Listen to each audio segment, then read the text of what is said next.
আজকে আমি এই বস্তার ভিতর থেকে পেয়ে গেলাম 15 বছর পুরাতন একটা ঘড়ি। আর যখনই ঘড়িটা পরিষ্কার করে পুরাতন ব্যাটারি খুলে নতুন ব্যাটারি লাগিয়ে দেখলাম, আরে গাইস এটা তো চলছেই না। পাপা এই ঘড়িটা ঠিক করে দেখাতে পারলে 1000 টাকা দেব। 1000 টাকা? তাহলে তো ঠিক করেই ছাড়বো। দেখো আমি তাড়াতাড়ি এক এক করে সব পার্টস গুলো খুলে নিলাম, কিন্তু গাইস সব থেকে ইম্পর্টেন্ট হলো এই মেশিনটা।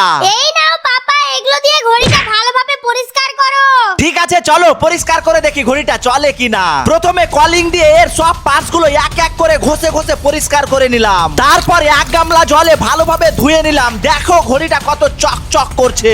তারপর যখন আধা ঘন্টা শুকিয়ে চেক করলাম তো গাইস দেখো ঘড়িটা একদম নতুন হয়ে গেছে। চলো তাড়াতাড়ি সেটআপ করে দেখি এই ঘড়িটা চলে কিনা। যেভাবে আগে এর পার্টস গুলো খুলেছিলাম ঠিক একই রকম ভাবে আবার লাগিয়ে দিলাম। আরে গাইস এটা তো এখনো চলছে না।